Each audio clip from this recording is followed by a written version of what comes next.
16 दिसंबर 1971 को दक्षिण एशिया के इतिहास में वो घटना घटी जिसने एक नए देश बांग्लादेश को जन्म दिया। इस घटना ने पूरी दुनिया को दिखा दिया कि किस तरह भारत ने पूर्वी पाकिस्तान यानी कि आज के बांग्लादेश में सेना की मदद से न सिर्फ मानव अधिकारों की रक्षा की बल्कि पाकिस्तान की ओर से भारत की पश्चिमी सीमा पर किए गए हमले का भी माकूल जवाब दिया। दरअसल 1947 में भारत के विभाजन के बाद पूर्वी बंगाल यानी कि आज के बांग्लादेश पर मुस्लिम जनसंख्या के कारण पाकिस्तान की हुकूमत हो गई और इसे पूर्वी पाकिस्तान का नाम दे दिया गया और आज के पाकिस्तान को पश्चिमी पाकिस्तान कहा जाता था। इन दोनों हिस्सों की जनसंख्या समान थी लेकिन सारी राजनीतिक और सैन्य ताकत पश्चिमी पाकिस्तान के कब्जे में थी। पूर्वी पाकिस्तान के अधिकतर लोग बंगाली बोलते थे लेकिन पश्चिमी पाकिस्तान के हुक्मरान यहाँ उर्दू थोपना चाहते थे, जिसके कारण विरोध बढ़ता गया, जिसे पाकिस्तानी हुक्मरानों ने हिंसक बल प्रयोग कर दबाने की खूब कोशिश की। मुजीब समर्थक सड़कों पर उतर आए।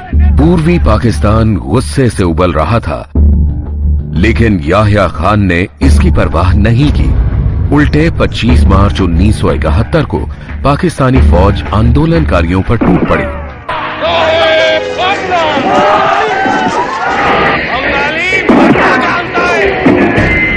मुजीबुर रहमान को गिरफ्तार कर लिया गया। पाकिस्तानी फौज के जुल्म के शिकार पूर्वी पाकिस्तान के लोग भाग भाग कर भारत आने लगे। शरणार्थियों की संख्या बढ़ती जा रही थी। इंदिरा के सामने दोहरी चुनौती थी।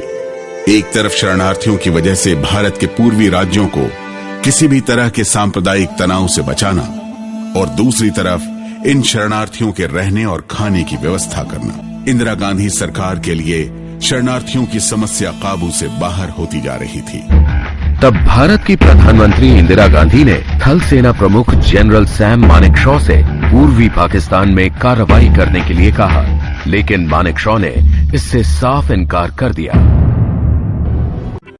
Chief of army staff Sam Manekshaw ने कोलकाता में पूर्वी कमान के प्रमुख को ऑपरेशन इंस्ट्रक्शन 52 के तहत टॉप सीक्रेट नोट भेजा। मई में आदेश मिलते ही बांग्ला भाषी लड़कों की भर्ती और उनकी ट्रेनिंग शुरू हो गई और इसी के साथ नींव पड़ी मुक्ति वाहिनी की। पूर्वी बंगाल की आजादी के लिए बनी सेना को मुक्ति वाहिनी का नाम दिया गया। फिर भी इंदिरा ने एक कोशिश की दुनिया के दूसरे देशों के सामने भारत का सही पक्ष रखने की। एयरफोर्स ने हवाई हमले की तैयारी की और सुबह की पहली रोशनी के साथ 2 हंटर पाकिस्तानी टैंकों को निशाना बनाने के लिए निकल पड़े। भारतीय एयरफोर्स ने हंटर विमानों की मदद से उन पाकिस्तानी टैंकों को निशाना बनाना शुरू किया। इंडियन एयरफोर्स ने थार रेगिस्तान के इस हिस्से को पाकिस्तानी टैंकों की कब्रगाह में तब्दील कर दिया और इसका सबसे बड़ा असर ये हुआ कि लड़ाई के 2 दिनों के भीतर ही पाकिस्तानी फौज की हिम्मत टूट गई। 1971 में भारतीय नौसेना ने 1/3 पाकिस्तानी नौसेना का सफाया कर दिया। आसमान पर भारतीय वायुसेना का कब्जा था। सिर्फ ढाका के अंदर 30,000 पाकिस्तानी सैनिक थे और ढाका से 30 किलोमीटर दूर मौजूद थे 3,000 भारतीय सैनिक। लड़ाई के दौरान ही प्रधानमंत्री इंदिरा गांधी ने पूर्वी पाकिस्तान को बांग्लादेश के तौर पर एक अलग राष्ट्र की मान्यता देने की घोषणा कर दी। 2 दिन पहले तक भारत को चुनौती देने वाले Pakistani commander lieutenant general Niazi इस हमले के बाद ऐसे पस्त हुए कि उन्होंने भारत को युद्ध विराम का प्रस्ताव भिजवा दिया। तब भारतीय सेना अध्यक्ष सैम मानेकशॉ ने जवाब दिया कि युद्ध विराम सिर्फ आत्मसमर्पण के साथ ही स्वीकार किया जाएगा। 16 तारीख की सुबह जनरल मानेकशॉ ने मेजर जनरल जेकब को ढाका जाकर आत्मसमर्पण की तैयारी करवाने का आदेश दिया। 16 दिसंबर को शाम 4:31 पर ढाका के रेस कोर्स में बांग्लादेश की मुक्ति वाहिनी हाई कमांड के chief of staff group captain Khondkar की मौजूदगी में भारत के पूर्वी कमांड के GOC in chief lieutenant general Jagjit Singh Arora के सामने पाकिस्तानी कमांडर जनरल नियाजी ने आत्मसमर्पण के कागजों पर दस्तखत किए।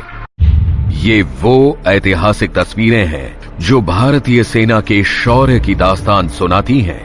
Pakistani commander A K. नियाजी ने पहले लेफ्टिनेंट जनरल अरोड़ा के सामने सरेंडर के कागज पर दस्तखत किए और फिर अपने बिल्ले उतारे। सरेंडर के प्रतीक के तौर पर नियाजी ने अपना रिवॉल्वर जनरल अरोड़ा के हवाले कर दिया। जनरल नियाजी के साथ 93,000 पाकिस्तानी सैनिकों ने भी अपने हथियार डाल दिए।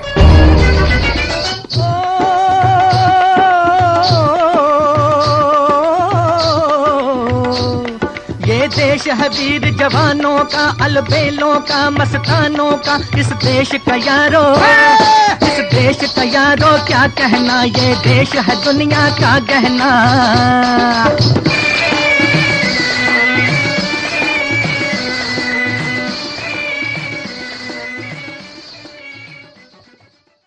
Warm regards to Reverend Sid Bhauji, Honorable Colonel Parwani ji, respected management members, principal ma'am, and dear teachers. Today we are observing golden year of Vijay Divas in remembrance of triumph of Indian soldiers in 1971 Indo-Pakistan War, which led to liberation of Bangladesh.